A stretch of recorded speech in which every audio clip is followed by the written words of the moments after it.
over to Kyle now. He's going to run through his observations of the last few years. Nothing relevant to my study. Names here, but it's not what I'm speaking about, so it's awesome. How's everyone feeling? Good, awesome. I'm feeling pretty drained. So can everyone just stand up for me? I know what you're talking about, mate. Everyone, cool, awesome. All right, now I want everyone to just follow me. So I want everyone to go up like this, on the balls of your feet. Cool. Go down. All right, go up again. That's it. All right, you all sit down. Now, I know I'm only going to get one question after this. The only question on my presentation is going to be, how'd you get your calves, Kyle? So that's it, all right? Don't ask me anything else. There we go. Thank you. So I'm going to be speaking about the association's initiatives, some observations that I've noticed being a part of the association for the last 4 or 5 years now. Why am I presenting this? Well, I'm good mates with Alex, so I figured it was a favour that he was calling in. But also, I'm a volunteer member of SNA. I've been a part of it since the beginning. I've seen the change in the industry. I was one of the first online coaches in Australia, prepped over 200-300 different bodybuilders before online coaching was a thing. So I've seen the good side, the bad side, everything in between. And it's really, really awesome to see what Alex in particular has done single-handedly by himself with SNA. So I want to just take this quickly to thank him for all his work. It's really cool to have this again as well. Our first conference in 2019 was great, and I know obviously we had a few years where we couldn't do anything, but to have people back here again, have some awesome presenters again, it's really cool. So thank you guys for coming along. With being a voluntary member, it is really important because Alex needed someone to vacuum his office when I flew in yesterday. So I did that. I know he appreciated it, but there's different ways that we can contribute to the industry and contribute to the association. It's not just all about ambassadors, getting discounts, getting cheaper registration memberships and stuff like that. Being able to volunteer in a certain capacity with any sort of registration body or association means that you can be a part of something. You can be tied to be a mission. You can be tied to making sure that you're making a change in the industry. And I'm going to be talking about today some of the problems that have occurred over the last few years and some things that SNA is trying to address as a result of that. So, quick update. I know everyone loves the cool setup upgrade that we've got this year. This is awesome. This is actually the first year that SNA has actually broken even, so that's really, really cool. Alex isn't a money machine, so it's really cool to see that everyone is becoming a part of it and getting registered. I remember when SNA started off, we have maybe under 200 members or so, 4 or 5 years or so ago. Now we've got like 600 plus practicing registered members, which is awesome. You know, to see that in the sports nutrition field. When I started, there wasn't anything like this. I'm going to get into a little bit about that later on. But to start with, I want to go over this here. Now, I know some of you might see this and think, cool, there's some pretty big numbers. I just want to ask those of you that are practicing at the moment, which I'm assuming is everyone. Everyone's practicing in sports nutrition, yeah? Cool, awesome. How many of you do it full time? Just raise your hand. Cool. Part-time? So I'm going to say part-time, like, 20 hours-ish a week or so. Casual, 5 to 10. Cool. Eric kind of does a little bit here and there. Yeah, casual, cool, awesome. Now, what I want to highlight here is that if you're doing it full-time, obviously, like, that's a great gig, right? But mainly with these two figures here, what we found from an internal member revenue survey is that to get a mean revenue for your business of 44K, it's like 30K after tax, it's pretty decent for doing about 10 hours a week, right? There's no other sort of industry that I know of anyway that you'll be able to get away with this kind of income within your first like 12 months of practicing. And SNA is like the only thing that we can do, it's got the only course that we can actually try before you buy. How many of you have done a degree? Right, so you've got to study for like 3 or 4 years before you can do anything, right? I'm going back and doing another one now for no reason, right? It's absolutely pointless, right? I'm just an idiot and I just thought, oh, I'll do this part-time, it's fun, right? Or as a casual member as well, this is where it's really, really cool. So for those of you that know, we've got a whole lot of PT friends in our networks and stuff like that. Having a casual revenue stream of like an extra 10 grand a year, that's pretty decent when you can have a full-time job and just do something on the side, which is cool. It's better than selling candles or selling makeup. I want to go... All right. Now, I want to draw attention to a couple of things. Now, I know Alan didn't want to really call anyone out, so I'm not going to use names, but I feel like we all need a little bit of a call out at an SNA conference. So, these are a couple of issues that have happened over the last couple of years, and I'd say 3 or 4 years ago, call-out culture was always a big thing, but there wasn't anything in place because there was no insurance policy, there was no practicing standard. No one could really get in trouble for doing anything. You can kind of get away with whatever you wanted to, prep someone, get them on stage, starve the shit out of them, he'll be right, it's all good. Meanwhile, they don't have a period for the next 71 weeks and become a study for Eric. So this is really cool. Dietitian, self-proclaimed in South Australia, has received a 20K fine, and if he continues to practice and if there's any other occurrences, will receive 1 to 2 years jail time for every infraction after that. So there's some real consequences that are happening now within the industry, which is a great thing. You know, no one wants to see anyone getting in these kind of situations. It's terrible, right? However, when you're doing things that are unsafe, when you're doing things that are going to put the public at risk, that's what we have a registration body for. And it's really cool to see that SNA is coming on top of being able to see things like this. Alex will touch on this a little bit later, but SNA is not the police. We just have to have an obligation to share these kinds of things with you. There's another massive influencer in the US. I don't know if anyone knows who this person is. No, I've got no idea either. But she's kind of a big deal because she had to pay 1.4 million USD, right, by the state of Texas. And she was one of the typical ones just selling out cookie cutter meal plans all the time. Now again, years and years ago, everyone could do this. Okay? Anyone could just get a diet, change the name on it. Oh, cool, yep, Brendan Kempter. That's cool, here's your diet. Oh, Joey Cantlin, thanks for signing up. Oh shit, I'm gonna have to change this name over here. Oh, here you go, Joey Cantlin, that's your diet too, same as Brando's. These days, sorry? Do I get that? No. You got to titrate things a little bit more. So the crux of this though, guys, is that there are some real consequences that are happening now from our practice within the industry. And that's really good, particularly for an industry that is not bound by APRA, doesn't have to follow any regulatory health standards, so to speak. We are having some real things and some real consequences for people that are practicing without registration, without insurance. Neither of these obviously were SNA members either, because you guys are covered. It's really cool. A couple of the initiatives that we've got going at the moment, which is really cool, is that we've begun working with multiple universities and institutes and refining programs that are focused on setting up graduates in greater practices, expanding your scope after finishing a certification course. So being able to go through, try the course, get your registration, start practicing, but then going later on further into private practice and being able to specialize in certain fields, which is really cool. We're also getting ACCC recognition and certification marks too. One thing that I really want to draw attention to is the weight cut panel. So following on from everything that Danny was speaking about yesterday, a couple of hours ago, there are a lot of real risks when it comes to weight cutting, right? He spoke about it last night at dinner as well, right? It's all good. Had to be that kind of thing, yeah. So there are a lot of real risks that come into it. I don't know if anyone follows UFC. We've seen everything going on with Charles Oliveira a couple of months back. My sense of time is terrible. But just yesterday, Rod Tang missed weigh-in. Joshua Hegarty missed weigh-in as well. These guys, they've got really strict rehydration protocols and testings, but they decide not to do it because they're not going to make it. Okay? Being able to have a wake-up panel that's actually specific to this in combat sports as well is really important, and it allows us to make sure that we can be on top of the practices and strategies that are happening. A really cool one though, led by Zoya, which is awesome. I'm not going to try to pronounce her last name. I think it's like Hutchka, there you go. Is that we are now currently developing an international healthy eating guidelines project. So we've all got the RDA, we've got it in Australia, but the problem is there's different dietary guidelines in Australia than what there may be in Ireland, than what there may be in the US. US probably heavily, oh, this amount of sugar is okay. Whereas imagine if we could have something that's more global, right? There's a global standard for what healthy eating actually is. And that's something that we're all striving towards, which is really, really cool. Now, another initiative that we're doing, which is by myself and Alex. If you want to see me speak a little bit more clinically, then I can come across that tomorrow. I'll still be funny, and I'll still have the carbs, but I sound a bit smarter tomorrow.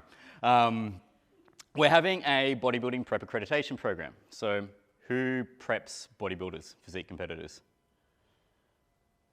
Cool, awesome.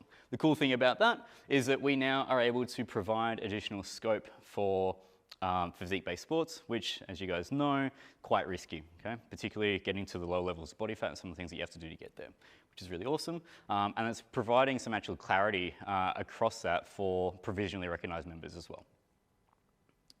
Cool. I touched on this earlier, but we are also working on some specific MSc programs with specific unis as well, going into just some further studies and stuff that you can do, being able to branch into more fields relating to whatever it is that you want to practice in.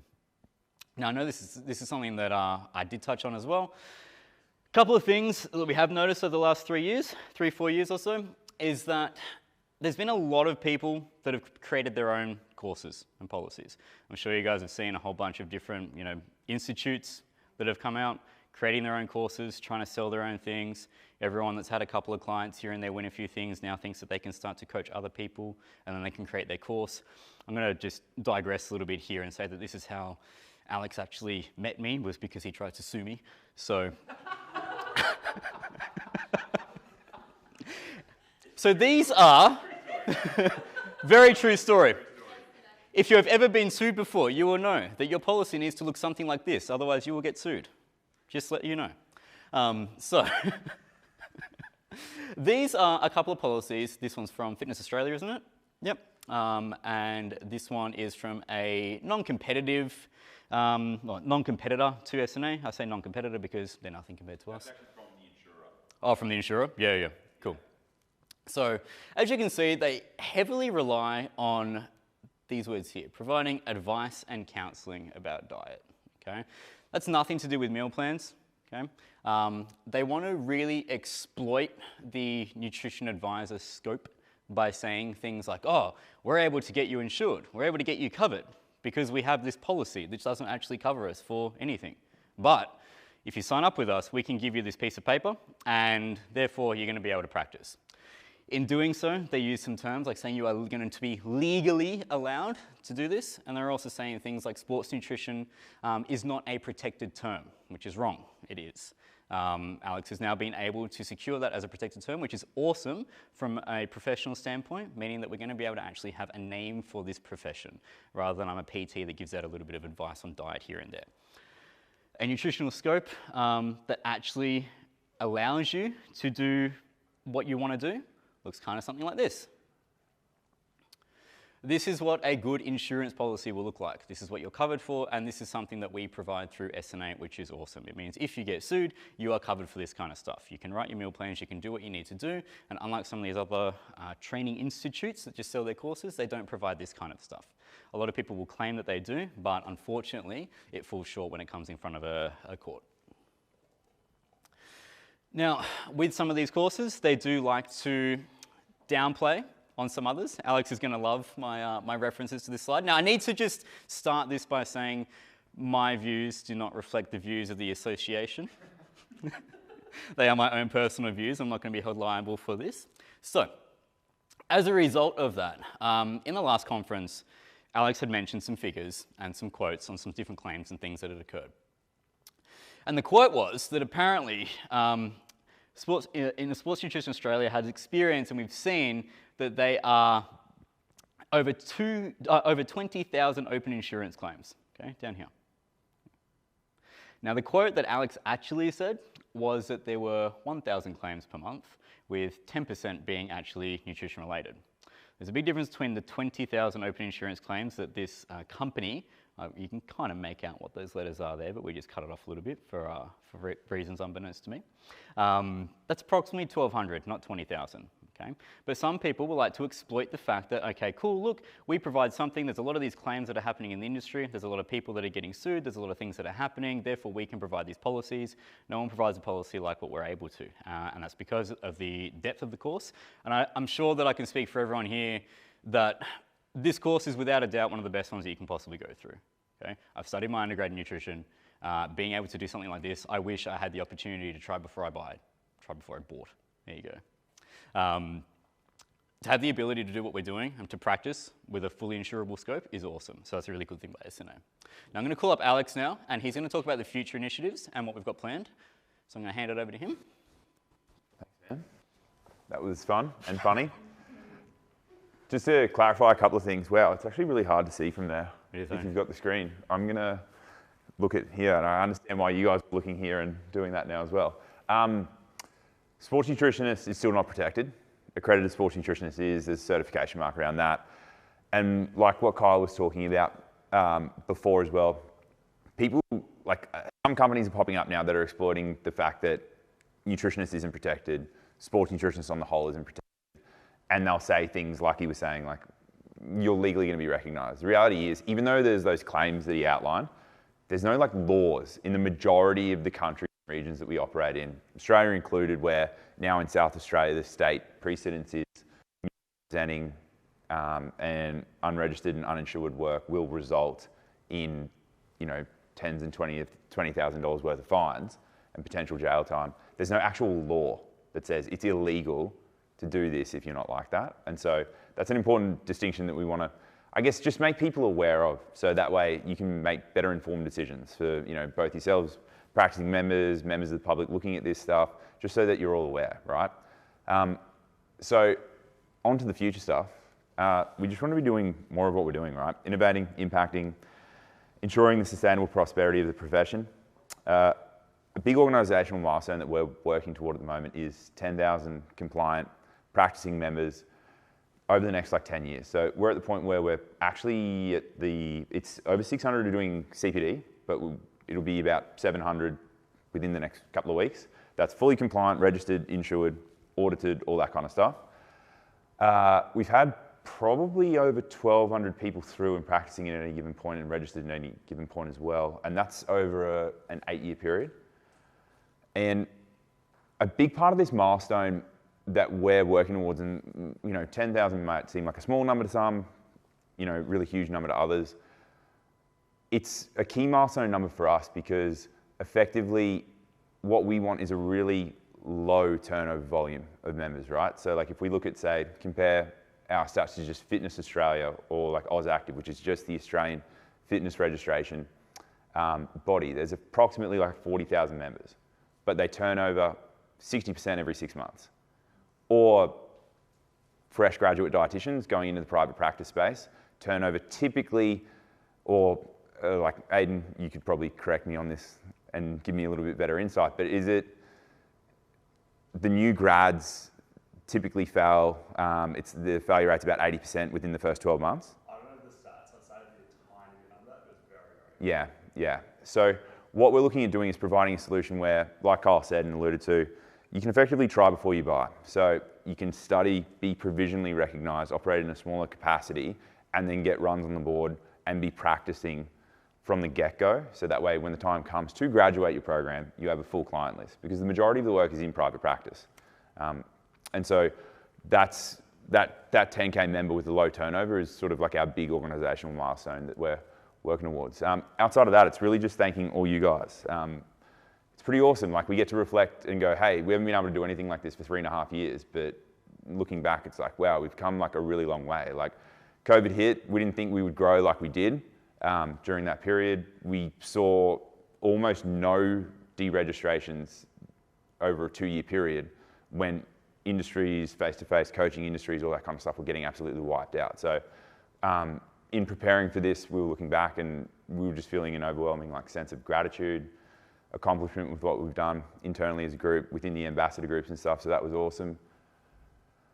And then really, now that we're at the point where we break even, right? It's 3-4 years of consistent losses, borrowing, reinvesting, all that kind of stuff. When I met Danny, I was in this manic tax optimization place. I'm oh wow, this is what we've got to do, all this kind of stuff. And I would sit there and just constantly be talking about tax. Every second sentence was tax, tax, tax. He was what's wrong with this guy? All he talks about is tax. So now we're in a great spot. And from my end and everyone else within the team, it's all about investing in you guys, the members, so that way we can actually help bring more people to you. So we've got a few more campaigns that we're going to be sending out to the public in all the regions that we're currently operating in, directed at specifically generating new clientele. So the registry site itself will have, it hasn't gone live, or it is? It's about to. It's within a week. And it will actually have it'll be a landing page to send the public to. There's some cool little algorithms in the back end, but basically based on the forms that the general public are filling out, they're going to nominate the level of accreditation they want to work with, gender, location, all this kind of stuff, and then it will populate by random, so there's no preference. It's going to populate the recommended people based on the inputs, okay? Both the member of the public is going to get the details of the members, and then the members will be sent that person's contact information as well, and then you can reach out and go from there. So we want to be able to invest, further in your success as well. And then just making the public more aware of you guys, what we do, why we do what we do, all that kind of stuff, and who to get their information for, and just be a little bit more discerning from there. I guess from our end, it's like, understanding the provisional levels is important. So we don't want people who study, just do a certificate and then think, right, I'm ready to take on the world. I am going to go coach the next Israel Adesanya. Understand sequence is really important. Let's get runs on the board, but understand where you are in the sequence and sort of respect that is important as well. And then we are looking at establishing stronger working relationships with all, the health, government, commissions, ombudsmans, and facilitating efficient triages for negligence and just information sharing as well. Knowing those cases and having that, so the Australian guy we were called up about a few times, and having been on the receiving end because he said he was a sports nutritionist as well as a dietitian when he's neither. It's pretty interesting how strongly things come across that way. So we definitely want to strengthen those relationships, have better information sharing. But I just want to, I guess, really further clarify that we're not the police. The information sharing isn't to dog or anything like that. It's just to keep the lines open so that way people are better informed, and then that way, I guess we're looking after the general public and doing the best thing by everyone in that capacity. And from our end, it really comes down to strongly aligning with being a part of the solution. So, education, awareness, and showing a good path, forwards is what matters to us. So it's not about dobbing, saying, this is the wrong thing, these things are wrong or anything like that. It's just saying, this is what's currently out there. This is why, this is what you should consider. This is why it's important. And then allowing people to make the right decision for themselves from there. And that's pretty much it. Thank you. And we'll get on to the Q&A.